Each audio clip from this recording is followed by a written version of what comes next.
ओम नमः शिवाय। दोस्तों, ईश्वर का न्याय। एक रोज रास्ते में एक महात्मा अपने शिष्य के साथ भ्रमण पर निकले। गुरुजी को ज्यादा इधर उधर की बातें करना पसंद नहीं था। कम बोलना और शांतिपूर्वक अपना कर्म करना ही गुरु को प्रिय था। परंतु शिष्य बहुत चपल था।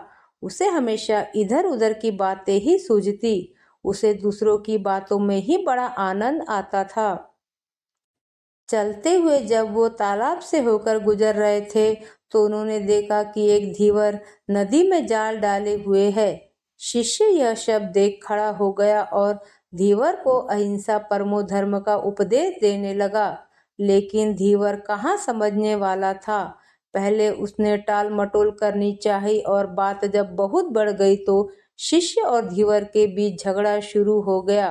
यह झगड़ा देख गुरुजी, जो उनसे बहुत आगे बढ़ गए थे, लौटे और शिष्य को अपने साथ चलने को कहा एवं शिष्य को पकड़कर ले चले।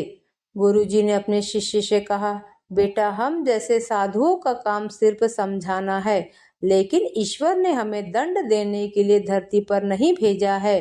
शिष्य ने पूछा, महाराज को न तो बहुत से दंडों के बारे में पता है और न ही हमारे राज्य के राजा बहुतों को दंड देते हैं, तो आखिर इसको दंड कौन देगा। शिष्य की इस बात का जवाब देते हुए गुरुजी ने कहा, बेटा, तुम निश्चिंत रहो।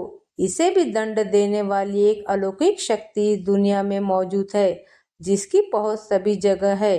ईश्वर की दृष्टि सब तरफ है और वो सब जगह पहुंच जाते हैं। इसलिए अभी तुम चलो। इस झगड़े में पड़ना गलत होगा, इसलिए इस झगड़े से दूर रहो। शिष्य गुरुजी की बात सुनकर संतुष्ट हो गया और उनके साथ चल दिया। इस बात को ठीक 2 वर्ष ही बीते थे कि एक दिन गुरुजी और शिष्य दोनों उसी तालाब से होकर गुजरे। शिष्य भी अब 2 साल पहले की वह धीवर वाली घटना भूल चुका था। उन्होंने उसी तालाब के पास देखा कि एक चुटियल सांप बहुत कष्ट में था। उसे हजारों चींटियां नोच नोच कर खा रही थी। शिष्य ने यह दृश्य देखा और उससे रहा नहीं गया। दया से उसका हृदय पिघल गया था। वह सर्प को चींटियों से बचाने के लिए जाने ही वाला था कि गुरुजी ने उसके हाथ पकड़ लिए और उसे जाने से मना करते हुए कहा, बेटा, इसे अपने कर्मों का फल भोगने दो। यदि अभी तुमने इसे रोकना चाहा तो इस बेचारे को फिर से दूसरे जन्म में यह दुख भोगने होंगे, क्योंकि कर्म का फल अवश्य ही भोगना पड़ता है। शिष्य ने गुरुजी से पूछा, गुरुजी, इसने कौन सा कर्म किया है जो इस दुर्दशा में यह फंसा है। गुरु महाराज बोले, यह वही धीवर है जिसे तुम पिछले वर्ष इसी स्थान पर मछली न मारने का उपदेश दे रहे थे और वह तुम्हारे साथ लड़ने के लिए आग बबूला हुआ जा रहा था। वे मछलियां ही चींटी है जो इसे नोच नोच कर खा रही है। यह सुनते ही बड़े आश्चर्य से शिष्य ने कहा, गुरुजी, यह तो बड़ा ही विचित्र न्याय है। गुरुजी ने कहा, बेटा, इसी लोक में स्वर्ग नरक के सारे दृश्य मौजूद है। हर क्षण तुम्हें ईश्वर के न्याय के नमूने देखने को मिल सकते हैं। चाहे तुम्हारे कर्म शुभ हो या अशुभ, उसका फल तुम्हें भोगना ही पड़ता है। इसलिए ही वेद में भगवान ने उपदेश देते हुए कहा है, अपने किए गए कर्म को हमेशा याद रखो। यह विचारते रहो कि तुमने क्या किया है, क्योंकि ये सब में एक दिन भुगतना ही है। क्योंकि ये सच है कि तुमको वहाँ भोगना पड़ेगा।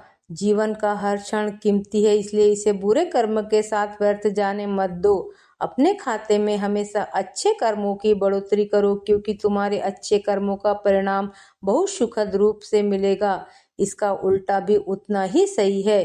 तुम्हारे बुरे कर्मों का फल भी एक दिन बुरे तरीके से भुगतना पड़ेगा।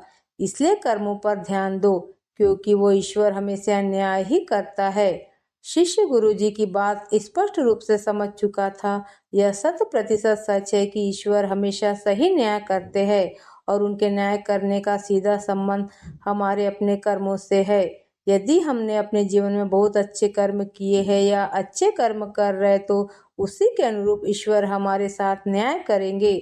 यह जीवन हमें इसलिए मिला है ताकि हम कुछ ऐसे कार्य करें जिसको देखकर ईश्वर की आंखों में भी हमारे प्रति प्रेम झलक उठे।